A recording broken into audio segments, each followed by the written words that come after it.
Be ready. 15 seconds.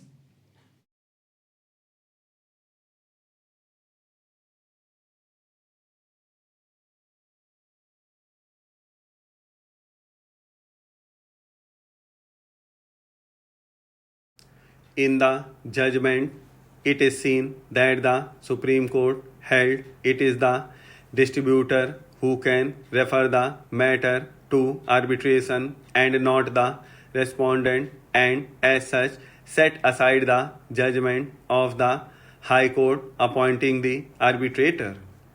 The issue before the Supreme Court was not with regard to whether there is any arbitration clause, but who can invoke the arbitration clause. This judgment is not applicable to the facts of this case.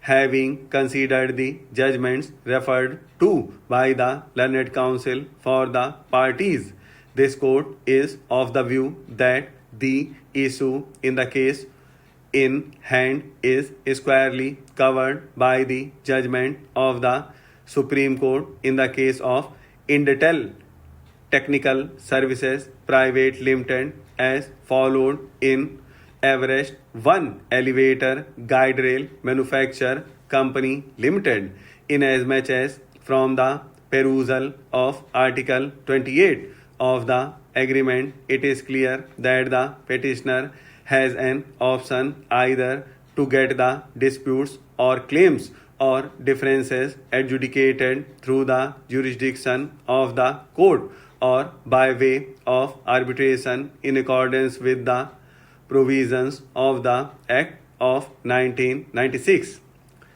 The fact that the petitioner has filed this petition, it must be held that it intends to get the disputes settled through the process of arbitration.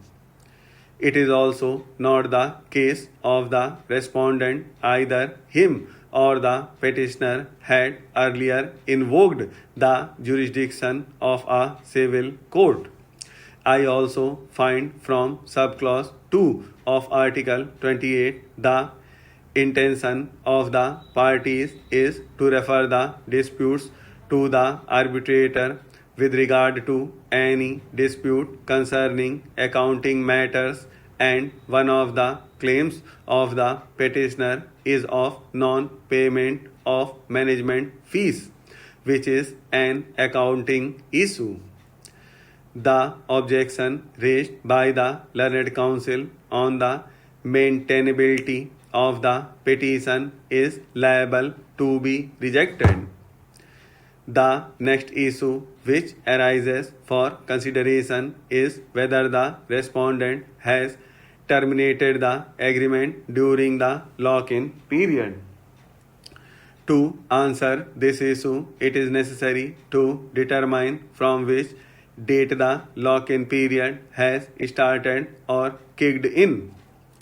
According to the Learned Counsel, Article 26 of the agreement prescribes the term of agreement to be initially for 15 years, starting from the opening date, renewable for another 10 years, with the first 5 years of the said term to be mandatory lock-in period of 5 years, which would thus commensurate with the starting of the term of 15 years. So, according to him, the opening date being of July 2017, the mandatory 5-year lock-in period had started from July 2017. In effect, he argued that the effective date has not been defined in the definition clauses under Schedule 1. According to him, the word effective date mentioned in subclause 3 of Article 24 has to be necessarily read with earlier part of the same article, that is, first 5 years of the terms of the contract.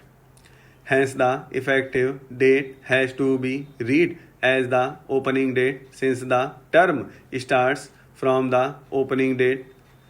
I am not in agreement with this submission made by Mr. Dutt. The date of the execution of the agreement, that is May 15, 2015, has been defined as the effective date, and subclause 3 of Article 24 stipulated the lock-in period to be 5 years from the effective date, that is May 15, 2015.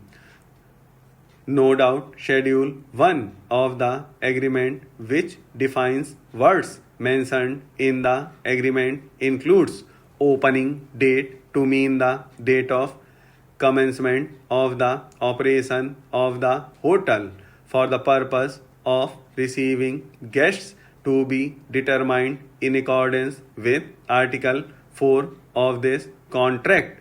But the submission of learned counsel that the agreement prescribes two dates, that is effective date and opening date, for the reason that since the hotel had to be constructed before being operational, and the petitioner having the necessary expertise, and in terms of recitals 3, 4, 5 and 6 read with Article 2 is required to provide professional advice regarding architecture, engineering, interior designing, furnishing, etc. from the effective date, for which the petitioner was paid rupees 15 lakhs by the respondent for pre-opening services in consideration of the management fee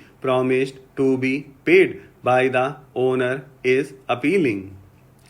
In substance, the plea of learned counsel is as certain obligations have been imposed on the petitioner to be performed during the construction of the hotel, which started immediately and continued till the hotel became operational. The lock-in period was stipulated from the effective date. In fact, I find it is the case of the petitioner itself in para 19 of the petition that it had expended considerable time and resources in giving technical inputs, detailing and designing inputs, which the petitioner has acquired over a period of time, towards the construction and execution of works in the hotel. It is also stated by the petitioner that the petitioner's technical interest and experience in the field was one of the key factors in signing the agreement for letting the hotel to be managed by the appellant party in this petitioner case. The House will remember that there was some talk at one stage of a Commonwealth citizenship. Now it was difficult to understand what the status of Commonwealth citizenship might be, except that it meant that its members were not completely foreign to one another. That unforeignness remains, but I think it is as well that we left off talking about something vague which could not be surely defined. The other fact also remains, as I have just stated, the fact that we should take the right to ourselves, if we so choose, to exercise it at any time, to enter into treaties or arrangements with Commonwealth countries, assuring us of certain mutual privileges and preferences. I have briefly placed before the House this document. It is a simple document, and yet the House is fully aware that it is a highly important document, or rather, what it contains is of great and historic significance. I went to this conference some weeks ago as the representative of India.